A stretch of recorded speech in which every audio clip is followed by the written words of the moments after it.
Let me get straight to the point. What I'll discuss today is informed by what my university students said worked for them after teaching so many classes about options for more than a decade. It'll be all about put-call parity, so stick around till the end and learn about the financial alchemy surrounding it, especially how to use stocks, put options, and call options to create a synthetic T-bill using this financial alchemy. Well, at least in theory. First, let's discuss some option terminologies and payoff diagrams. As we can recall, options give the holder the right but not the obligation to buy or sell a stock at an exercise price K, as we've discussed in our previous videos. However, there are always two sides to the deal. The buyer of the option, called the long of the deal, and the seller, called the short of the deal.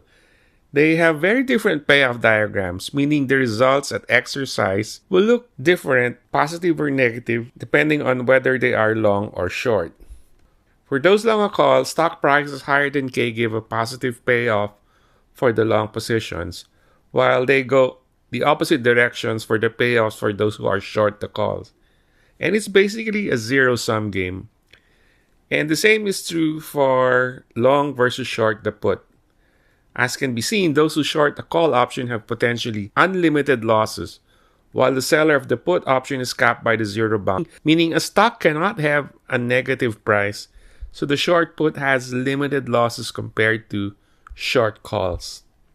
Algebraically, in finance, we usually write a negative number if it's outgoing and positive if it's incoming, which is why in our Math for Finance videos, this gets reflected as such, especially for the Excel functions.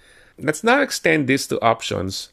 Long a call is written as a positive C, while short a call is written as a negative C. Long a put is written as a positive P, while short a put is written as a negative P. At this point, we're now ready to talk about put-call parity. In put-call parity, there is an equation of value that completely determines the values in the relationship, such that if you know the call price, you'll also know the put price, given the same exercise price K and the risk-free rate of return and time to maturity. Let's now demonstrate that relationship as follows. This equation means that if you are long a stock, long a put, and short a call, all the options at same exercise price K and the same time to maturity, it should be equal to the present value of the exercise price K. Now, let's take a look at what happens at maturity. Let's distinguish two cases since the third case is trivial, meaning if the stock price in the future S sub n is equal to K, then obviously the portfolio value is therefore equal to K.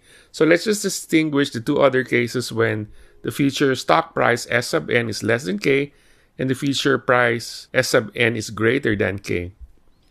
For the first case, S plus P minus E, here the call options expires worthless since the future price at maturity is less than K.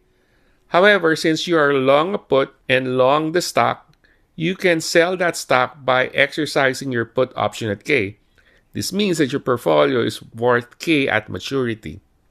Now let's take a look at S sub n, the future price is greater than K. Again, S plus P minus C, and here the put option expires worthless. However, the call option has value and this will be exercised against you, with the long call buying the stock you have at K. Remember, you are short the call over here.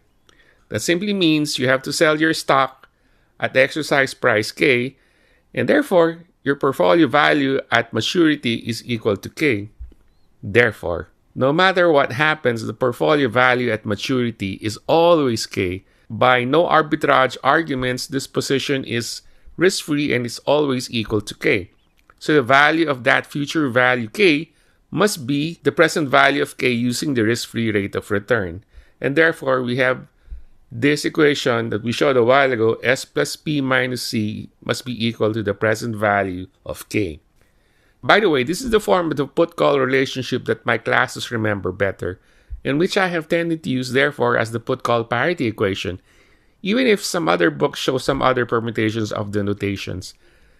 The important thing is that you get the relationships right rather than preferring any textbook form reference.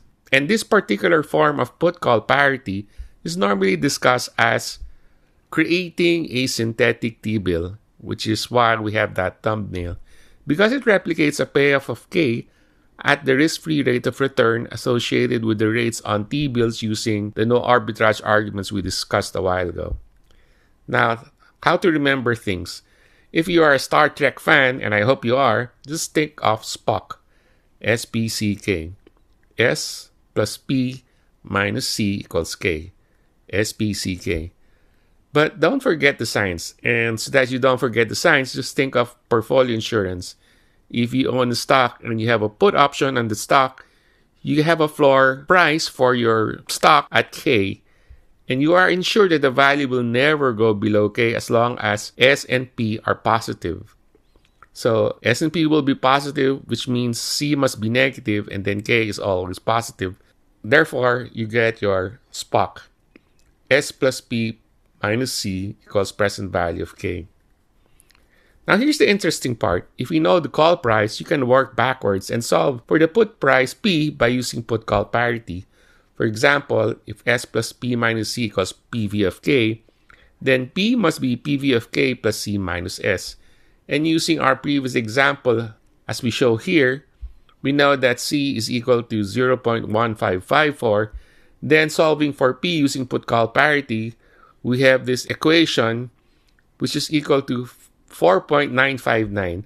And using our QuantProf option solution, see our previous episode and the worksheet, we see that the put price is exactly 4.959. So for credentialing exams, such as for the CFA exams, for example, it's likely that problems that require put-call parity might pop up, and you might be given C, P, S, and time, and then a discount factor, and you might need to solve for the exercise price K, or some other variation of this equation, and not merely solve for P, as we have just done above. So, our SPOC equation should prove very handy. Try to remember the relationships, and this will serve you in good stead to create your own financial alchemy. Remember put-call parity, and remember Dr. Spock. So that's all we have for today. Kindly like and subscribe to help support the channel, and see you next time.